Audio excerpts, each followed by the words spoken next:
नहमदुहु व नसल्ली अला रसूलिल करीम अम्मा बाद फ़अऊज़ु बिल्लाहि मिनश शैतानिर रजीम बिस्मिल्लाहिर रहमानिर रहीम रब्बि इश्रह ली सदरी व यस्सिर ली अमरी वहलुल उक़दतम मिन लिसानी यफ़क़हू क़ौली सदक़ल्लाहुल मौलानाल अज़ीम। बहुत शुक्रिया चेयरमैन साहब, माहौल बहुत अच्छा है। मेरी ख्वाहिश ये होती कि वो लोग दोनों साइड से जो अब से 1.5-2 घंटा पहले यहां मौजूद थे, अगर वो मौजूद होते तो और चीजें शायद पॉजिटिव सिम्त की तरफ जाती। अल्लाह रब्बुल इज़्ज़त फरमाते हैं, मफहूम है कि जो जोड़ेगा मैं उसको जोड़ूंगा, जो तोड़ेगा मैं उसको तोड़ूंगा। हम इस रियासत के जो बासी हैं, मेरा 1947 से लेकर 2009 तक मुस्लिम लीग मेरे बुजुर्गों का सफर था और आज भी बड़ा एहतराम का रिश्ता है, बुजुर्गों का ताल्लुक है और यह ताल्लुक हमेशा रहेगा इंशाअल्लाह। लेकिन जनाब स्पीकर, चेयरमैन साहब, मैं जो डिबेट चल पड़ी है, जो शेर अफजल मरवत साहब ने इनिशिएट की, उस पे मैं बाद में आऊंगा। पहले मेरी आपसे रिक्वेस्ट है, आप वाहिद चेयर हैं जो पिछले 6 माह में पारा चिनार में जो हो रहा है उसके हवाले से सबसे पहले मैं आपको खिराज तहसीन पेश करता हूं कि आपने ये कहा कि इस पे डिबेट होनी चाहिए। नंबर 1, 8 अगस्त को राजा नासिर अब्बास साहब, MWM, सैयद हामिद रजा साहब, सुन्नी इत्तेहाद काउंसिल, मौलाना नसीम शाह साहब बनू, यूसुफ खान हंगू और इसी तरह हम 5 MNAs गए पारा चिनार। सूबाई हुकूमत अली अमीन गंडापुर साहब ने हमें ना सिर्फ अपडेट किया बल्कि कहा कि मुझे आपने दोबारा फीडबैक देना है।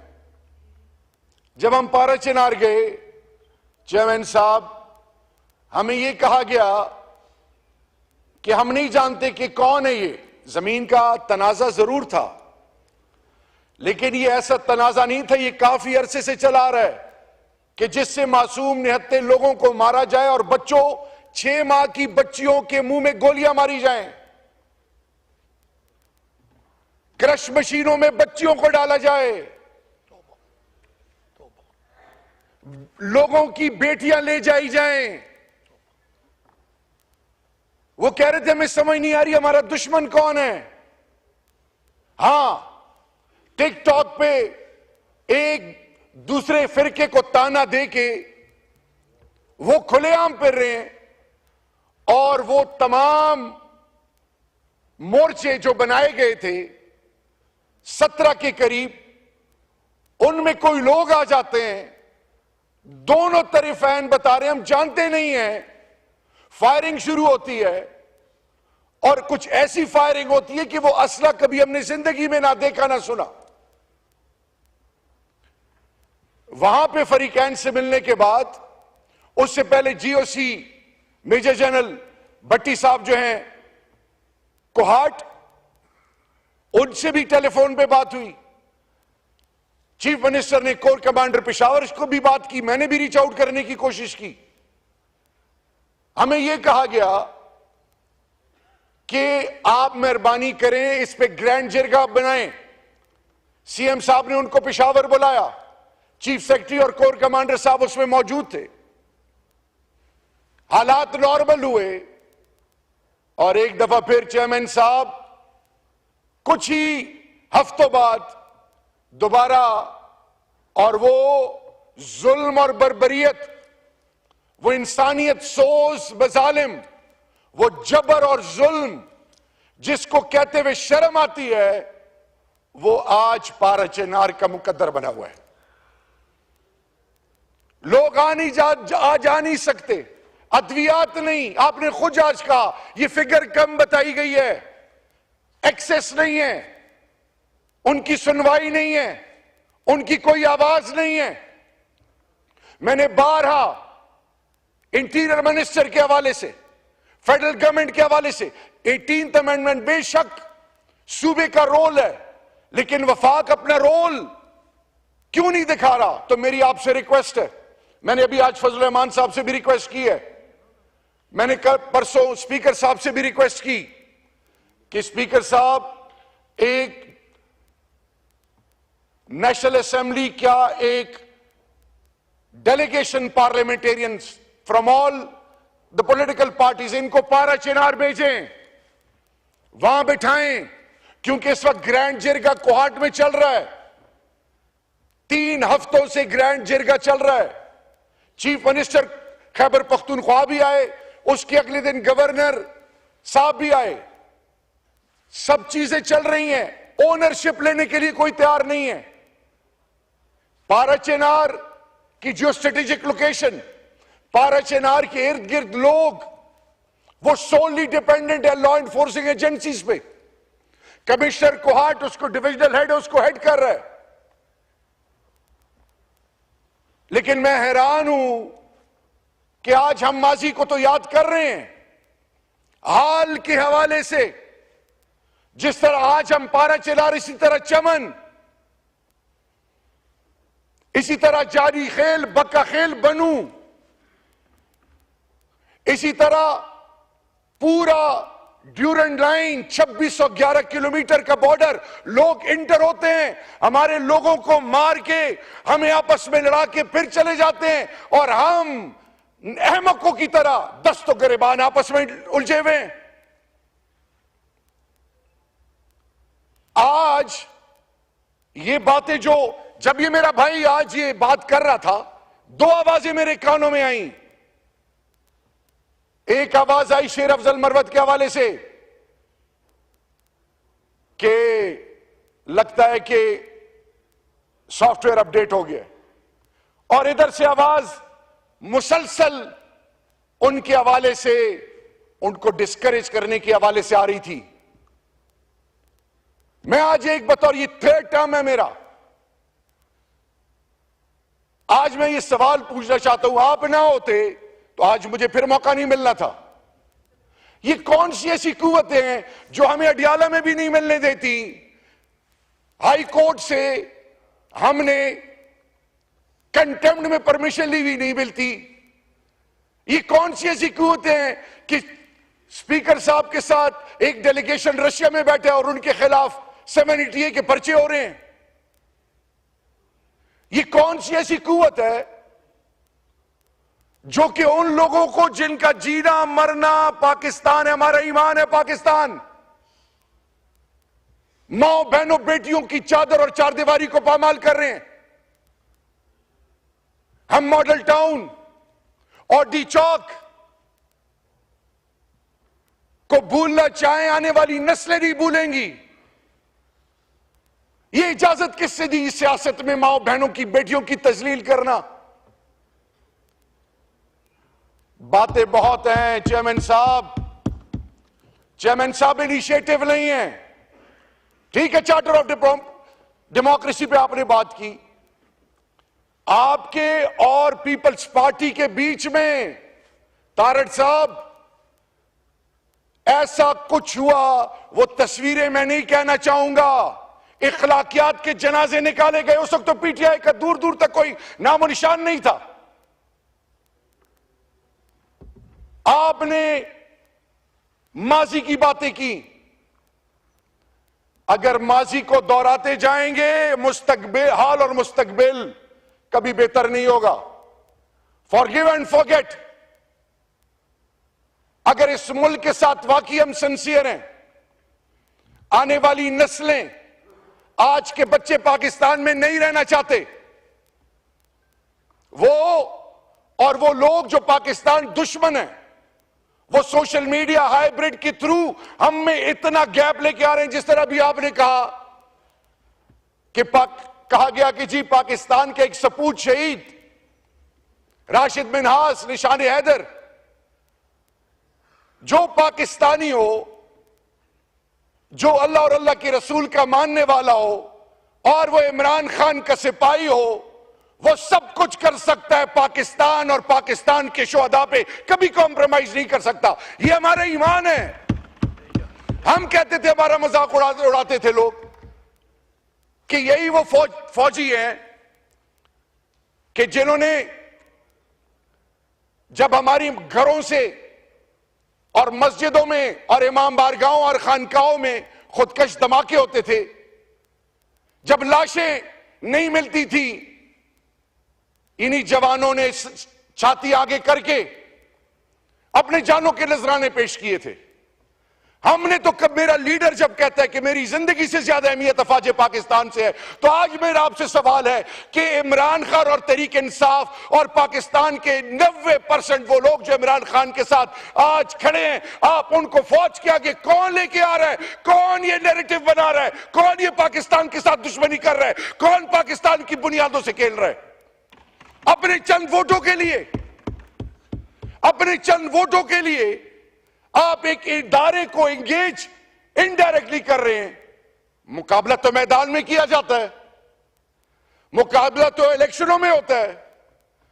इलेक्शनों में जिनकी जमानतें जब्त हो गई, वो आज हमें दर्ज दे रहे हैं, कोई बात नहीं, जुल्म, हर दौर में जुल्म का दौर चलता है, लेकिन आप और सबके लिए, आप हमारे भाई हैं, हम सबकी इज्जत सांझी है। ये आज जो हमारी माओ बहनों की बेइज्जतियां हो रही हैं, ये अननोटिस नहीं हो रही अल्लाह के दरबार में भी। और याद रखें, आज जो इस मुल्क में ये मेरे पंजाब के एमएनएज और एमपीएस के साथ जो हो रहा है, मैं आज चेयरमैन साहब दोनों हाथों से पाकिस्तान तहरीक इंसाफ पंजाब के बुजुर्गों, माओ बहनों, बेटियों, मेंबर ऑफ द पार्लियामेंट, तमाम इलेक्शन जो लड़ चुके हैं, उनकी इज्जतों को सलाम है।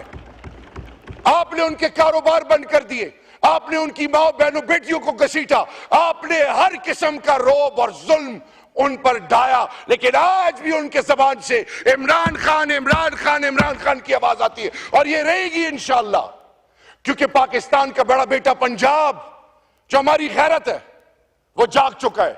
रही बात, हम कभी भी जबान बेस सियासत नहीं करते। अभी कुछ अर्सा पहले, हफ्ता भी नहीं होगा चेयरमैन साहब, मैं पेशावर हाई कोर्ट गया, बेल्स करानी थी। वहां पे अवामी नेशनल पार्टी का मेंबरशिप के लिए कुछ लोग बैठे थे, मैं वहां गया। मैंने कहा मैं एक कन्फेशन करने आया हूं, एतराफ करने आया हूं। बचपन से हमें यह पढ़ाया गया कि गफार खान खुदा न खास्ता गद्दार था। गफार खान गद्दार नहीं था, गफार खान मेरी धरती मां का वो गैरतमंद सपूत और वो बुजुर्ग है जिसको आने वाली नस्लें इज्जत देंगी। लेकिन आज, to put our house in order, we need to revisit each and everything. आप अगर आज वजीर इत्तलात हैं, विदाउट, वो कहते हैं कैरेट और स्टिक, उस डंडे के अलावा आपको कोई पूछे भी ना।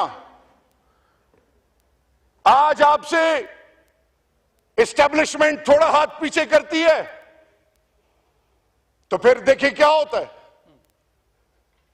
आज आपने मेरे फैसलाबाद डॉक्टर नासिर जट, निसार अली सरफराज, इनका जीना हराम कर दिया हुआ है। आज मेरे पंजाब के माए बहने बेटियां हर रात कभी एक जगह कभी दूसरी जगह शिफ्ट होते हैं। चेयरमैन साहब, मैंने स्पीकर साहब को कहा रात 11:30 बजे मेरे बच्चे इस्लामाबाद से निकले। ये कौन सी सियासत है? तो अगर आज वाकई और ये ना हमें कहा जाए कि रेंजर्स या कोई और, पाकिस्तान का जर्रा जर्रा हमारा है। आप लोगों की इज्जतों पे कभी वो अल्लाह दिन ना लाए कि हम कॉम्प्रोमाइज करें। मैं आज मजबूर हूं कहने के लिए, राणा साहब बैठे हैं, उम्र में मुझसे बड़े हैं, कि राणा साहब मैं एंटी नारकोटिक्स का मिनिस्टर था, minister for state. Intelligent based operation के थ्रू आपको जब अरेस्ट किया तब मुझे पता चला, और मुझे जब मैसेज आया तो मैंने उस वक्त के डीजीएनएफ और ब्रिगेडियर्स को बुलाया और उन्हें कहा कि अपनी औलादों की कसम खाएं कि यह सच है कि गलत है।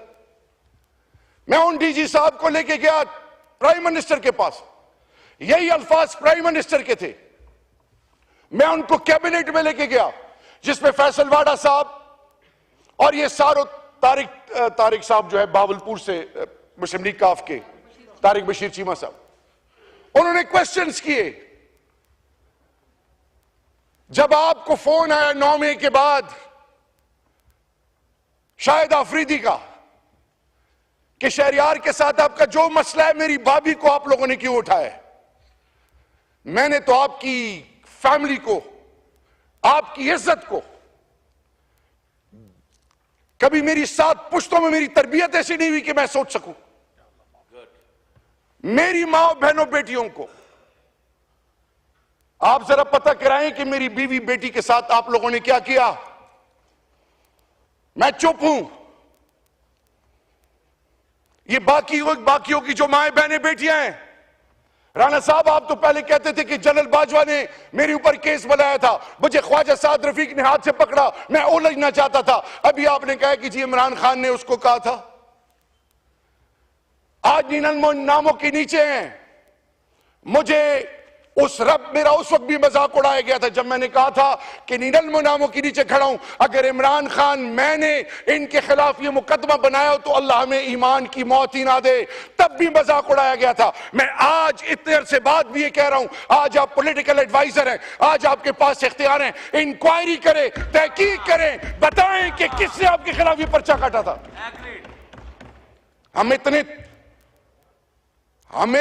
I was a CEO in Germany, हमने अपने सब कुछ छोड़ा है।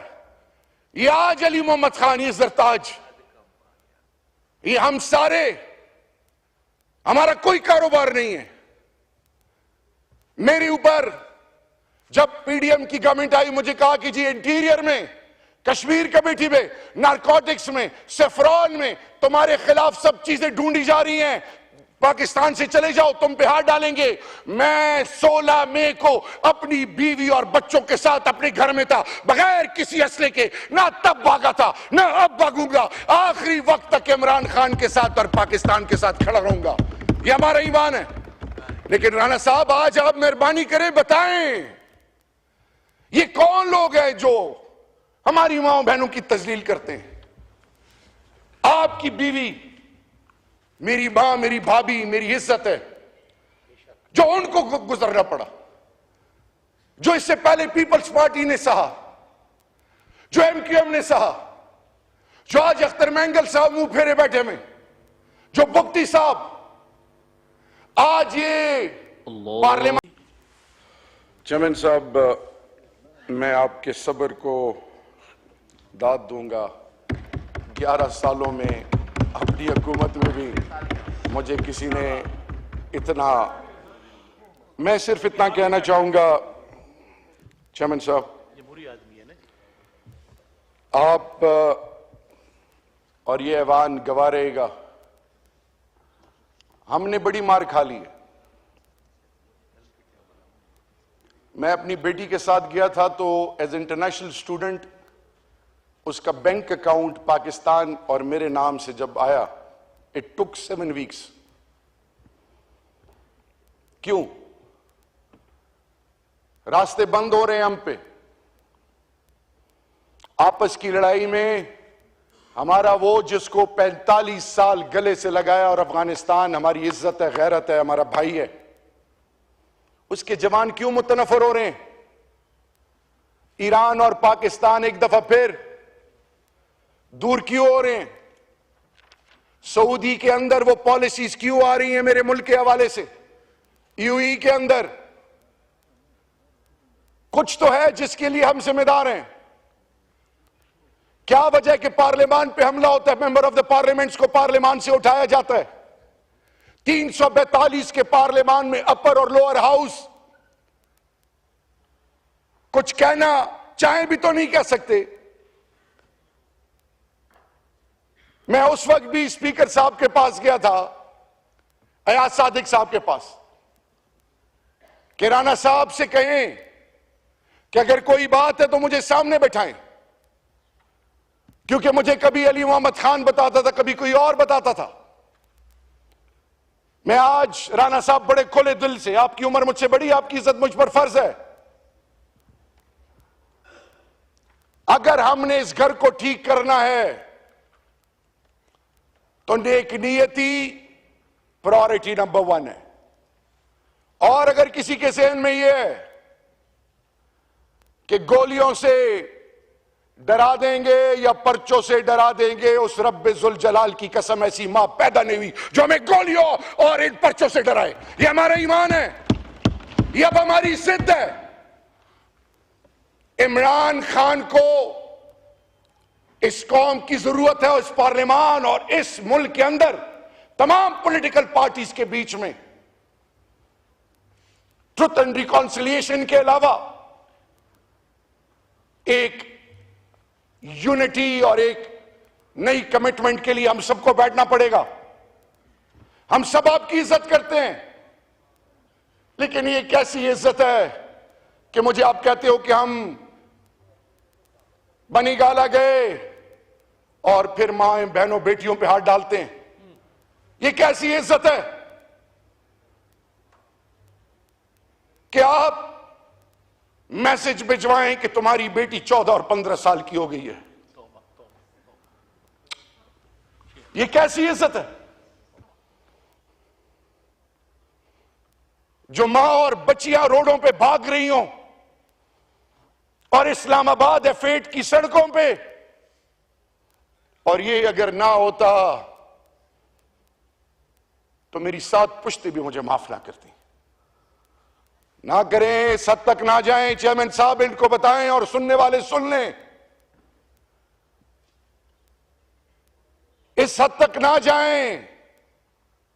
आप कहते हैं आप रेड जोन में आए थे, आपने हमारे बंदे भी शहीद कर दिए, जख्मी भी हो गए, पर्चे भी हमारे खिलाफ कर दिए, क्या क्या करने जा रहे हैं। तो वो ये तो 60-70 साल की जिंदगी अल्लाह के दरबार में, फिर आप क्या करेंगे? मैं आखिर में, एक पॉलिटिकल वर्कर, एक खान के सिपाही और एक पाकिस्तान का बासी होने से, ये मेरा चेयरमैन साहब आपसे रिक्वेस्ट है, क्योंकि मेरा आपसे इस कुर्सी पे बैठने से पहले आपके बारे में मेरी एक और परसेप्शन थी, लेकिन आप वाकई जब आप जीए भुट्टो कहते हैं तो लगता है आपकी भुट्टो साहब के साथ कमिटमेंट है। आपको उसकी कमिटमेंट की कसम, अगर आप इस कुर्सी पे बैठे हैं और ये डिबेट चल पड़ी है और आपकी पार्टी के बगैर ये हुकूमत 1 इंच आगे नहीं जा सकती, वो अलग बात है कि अब इसके बाद टेलीफोन आने शुरू हो गए हों। अगर आप वाकई भुट्टो साहब के सिपाही हैं, इस इनिशिएटिव को या मत रोकें, लेकिन इस इनिशिएटिव को ये ना समझे कोई कि ये हमारी कोई कमजोरी है या डर है। पहले 9 मई के हवाले से हम कहते रहे कि जुडिशियल इंक्वायरी बनाएं, अब हम 27 मैसेकर के हवाले से कहते हैं कि उन शहीदों के घर जाएं, उनसे माफी मांगें, उनके बच्चों को ओन करें। हम आपके साथ खड़े होंगे। आए एक नया स्टार्ट लें, आए ये साबित करें कि कौम गैरतमंद कौम है, ये कौम अपने जर्रे जर्रे की हिफाजत जानती है, ये कौम हर लेवल पे जा सकती है, लेकिन ये कौम कभी भी अपने पाकिस्तानी को खून में लथपथ नहीं कर सकती। अल्लाह हमें हिम्मत और तौफीक दे और अल्लाह वो सहर हमें नसीब करे कि जिससे मेरे मुल्क की इज्जतों में इजाफा हो। और मैं आज आपसे, ये जो रिग्रेट है ना, ये अंदर अंदर मार देता है। भुट्टो साहब के हवाले से एज मेरे भी वो आइडियल रहे हैं, मैं आज आपसे रिक्वेस्ट करूंगा, इमरान खान साहब जो अंदर हैं, 3 किस्म के लोग उनसे मिल रहे हैं, family, political team and legal team. मैं आज आपको कहना चाह रहा हूं इमरान खान को आपने जितनी तकलीफ देनी है दे दें। क्योंकि मुझसे जब किसी ने पूछा कि इमरान खान के बारे में क्या राय रखते हो, तो मैंने कहा जब मैं इमरान खान से मिलता हूं मेरा अल्लाह पर ईमान और मजबूत होता है। उसको आप शिकस्त नहीं दे सकते, नहीं दे सकते, नहीं दे सकते। उनके साथ बैठ के बात करें और फिर वो पाकिस्तान जिस पर आने वाली नस्लें आप और इन सब पर फख्र करेंगी। आपको क्रेडिट इसलिए जाएगा कि चाहे जो भी हालात है 2024 के इलेक्शन के, जो मैं फॉर्म 45, 47 में पढ़ना नहीं चाहता, इनिशिएटिव लें, पीपल्स पार्टी लीड करे। आपका वैसे भी उस शहर से ताल्लुक है जो पाकिस्तान की मां है, पाकिस्तान के बासियों को अपने गोद में लेके पालती है। अल्लाह हमें तौफीक दे कि हम मुत्तफिक हों, अल्लाह हमें तौफीक दे कि हम जालिम के खिलाफ खड़े हों। और जिसने मेरी धरती माँ को और इस मुल्क के कौम को लूटा है, अल्लाह तू उसको अपनी पकड़ में ले। पाकिस्तान और इमरान खान जिंदाबाद और पाइंदाबाद।